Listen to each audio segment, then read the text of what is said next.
بسم اللہ الرحمن الرحیم۔ السلام علیکم معزز ناظرین انفامال۔ تیز آواز کے ساتھ ہی ہمارا مال بردار بحری جہاز کراچی کی بندرگاہ سے دور ہوتا چلا گیا۔ میں نے آخری نظر بندرگاہ پر ڈالتے ہوئے دل میں سوچا، نہ جانے کتنے دنوں تک چاروں طرف سمندر دیکھنا پڑے۔ جیسے ہی بندرگاہ نظروں سے اوجھل ہوئی، ہم سب اپنے اپنے کام میں مصروف ہو گئے۔ میں اس بحری جہاز پر پچھلے 2 سال سے ملازمت کر رہا ہوں۔ ابتدائی دنوں میں تو مجھے جہاز پر کام اور سمندری سفر میں مزہ آتا تھا۔ اب بس کئی ہفتوں کے بحری سفر سے اکتا گیا ہوں۔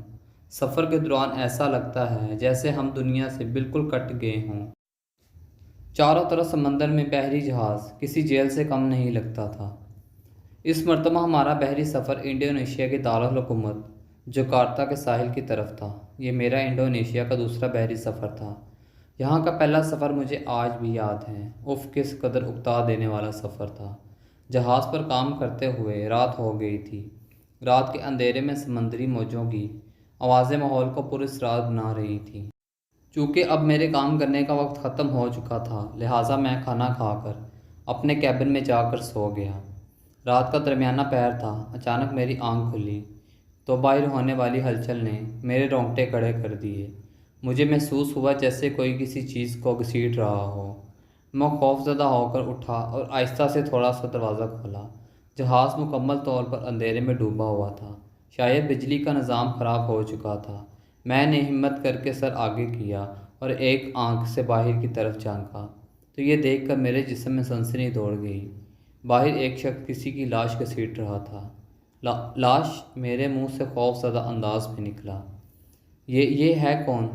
میں اپنی آواز کو دبایا اور گھسیٹنے والے شخص اور لاش کی طرف غور سے دیکھنے لگا، لیکن اندھیرے کے باعث دونوں میں سے کسی کو نہیں پہچان سکا۔ میں ابھی مزید غور کر رہا تھا، اچانک وہ شخص لاش کو سیڑھیوں سے نیچے اتارنے لگا۔ مجھے اس کا پیچھا کرنا چاہیے، میں دل میں کہا اور پسینہ پہنچتے ہوئے اپنے کیبن سے باہر نکل آیا اور آہستہ آہستہ چل کر سیڑھیوں سے نیچے جھانکنے لگا۔ وہ سیڑھیوں سے اتر چکا تھا۔ اب میں بھی آہستہ آہستہ سیڑھیوں سے نیچے اترا۔ اب وہ شخص لاش کو گھسیٹنے کی بجائے ہاتھوں کے بل آگے بڑھا رہا تھا کہ اچانک رک گیا۔ مجھے ایسا محسوس ہوا شاید اسے اندازہ ہو چکا ہے کہ کوئی اس کا پیچھا کر رہا ہے۔ میں سانس روک کر ایک کونے میں دبک گیا کیونکہ میری سانسوں کی آواز واضح سنائی دے رہی تھی۔ ٹپ ٹپ کر کے پسینہ میرے چہرے سے نیچے گر رہا تھا۔ اتنے میں اس شخص کی آواز ابھری، اف، یہ مینیجر کتنا باری ہے۔ آواز سنتے ہی مجھے دھچکا لگا کیونکہ یہ آواز میرے ساتھی ملازم ذیشان کی تھی۔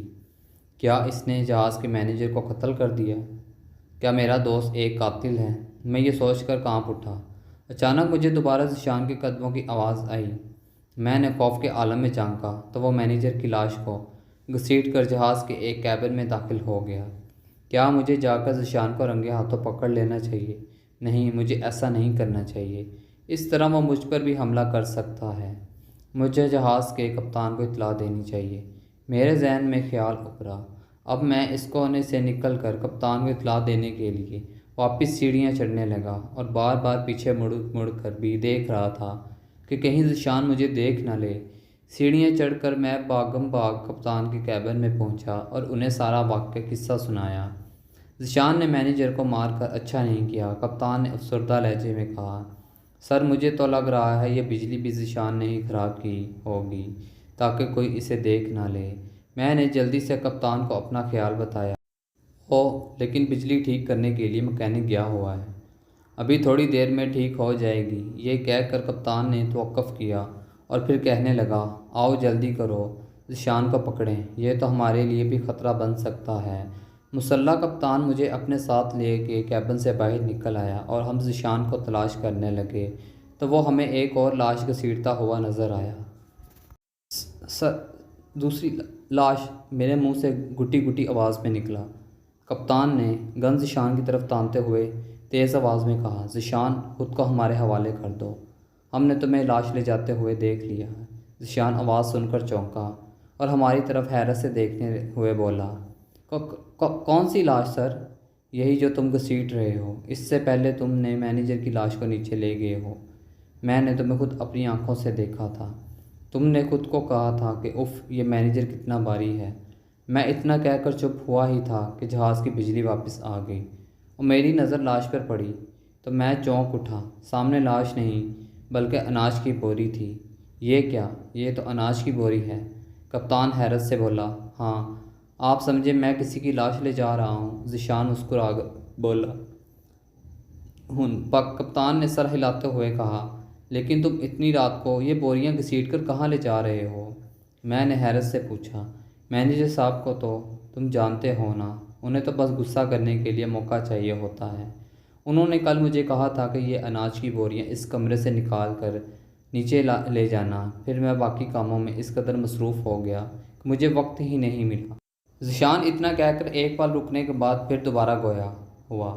اب اگر صبح مینیجر صاحب یہ بوریاں یہاں دیکھتے تو وہ سارا دن مجھ پر غصہ کرتے رہتے، اسی لیے ابھی جب مجھے یہ کام یاد آیا تو میں اس کو مکمل کرنے کے لیے مصروف ہو گیا۔